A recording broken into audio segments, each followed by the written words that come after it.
Hey, hello guys! Nandito ngayon tayo sa UST, Legazpi. Dito tayo ngayon nag-stay sa Bicol. At isa sa mga reasons kung bakit tayo nandito dahil sa National PRISAA at ang delegation ng Cavite ay kasama natin dito. At sa ilang araw na pananatili o pagbabantay sa mga atleta, nandoon din yung paghanga o pagkamangha doon sa lugar. Kilala ang Bicol sa napakagandang perfect shape ng Bulkang Mayon. Dito makikita natin yung magandang tanawin, the perfect cone, kung tawagin nila. At isa sa mga pinagmamalaki ng Bicol ay ang kanilang specialty. Bicol Express, laing, at natikman ko dito yung sili ice cream. Isa sa mga magandang tikman dito sa sa Bicol. At ngayon kasalukuyan na ginaganap ang mga semifinal rounds. At mamaya tutunghayan natin yung mga magiging laro pa. Siguro a little reflections, a little moment of sharing and storytelling of what had happened from the previous days here in Bicol. From the first night, we stayed in a residence. They called it JDL. So binook tayo doon sa isang tuluyan at yung mga athletes natin nandoon naman sa school, Bitano School. At may mga kanya-kanya silang quarters para pagpahingahan o gamitin bilang tulugan. At sa unang gabi, of course, settling down, preparing for things.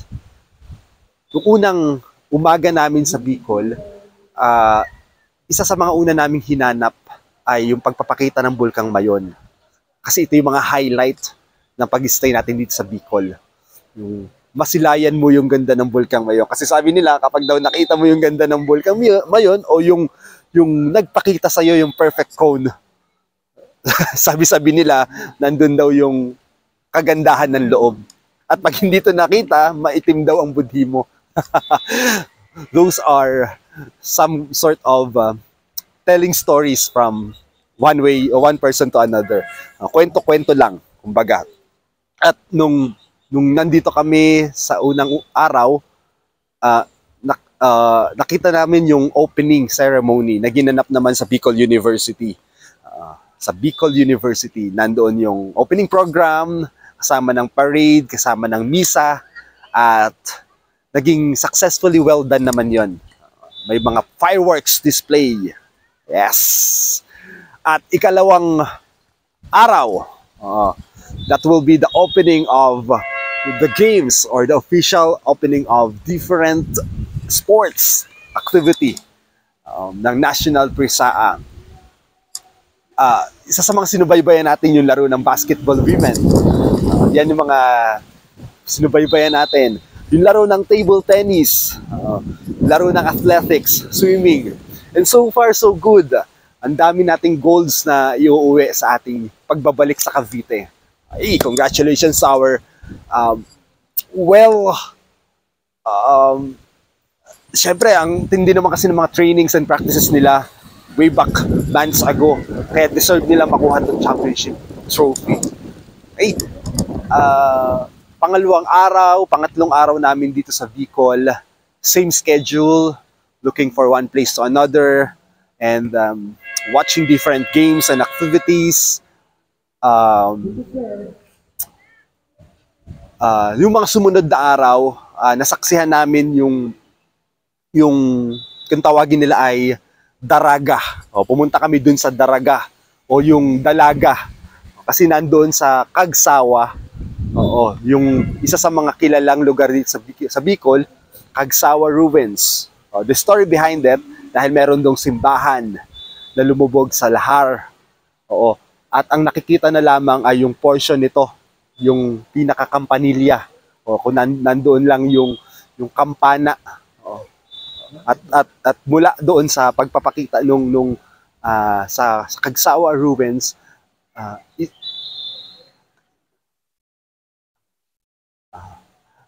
ah, yun, picture taking, sumakay din kami sa isang ATV para maikot namin yung lugar. Yan yung isa sa mga highlight nung pagpunta natin sa Bicol, yung makaikot dun sa mga particular places here in a Bicol. Ano pa ba? Ano pa ba yung pwede nating ikwento? Siguro yun lang, I'm taking the opportunity to tell some stories because moments fade. Lahat naman to lilipas. But the memories, the experience will stay, especially if you could have the chance to record it and tell it to in front of the camera. Kaya ito yung purpose ng pagkukwento natin para hindi mawala yung ganda na naranasan natin dito sa Bicol. At marami pa to. Ilan lang to sa mga kwento na pwede kong i-share sa mga susunod pa na araw. Mas marami pa tayong ikukwento. Okay,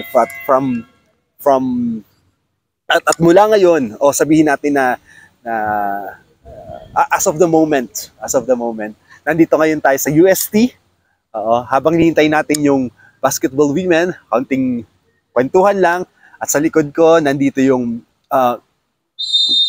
ang image of the Mama Mary. Okay, nakikita naman natin sa likuran ko. Ibig sabihin nito, we are guided by the love of a mother. Mama Mary sa kanyang grotto. At sa likod naman ni Mama Mary, nandoon yung di lang masyadong kita ngayon dahil medyo maliwanag yung background at medyo maulap din. Hindi kita ang cone ng Bulkang Mayon. Pero this is the perfect spot para makita natin yung Bulkang Mayon. So hindi lang tayo, pero actually pwede hingan kung mapapansin nyo.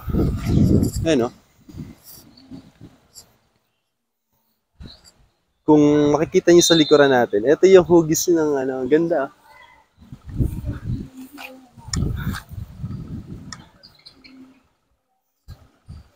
Yan.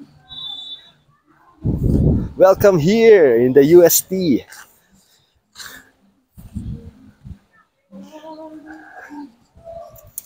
Yun lang muna siguro ang ating pagkukwento ngayon. Hanggang sa muli.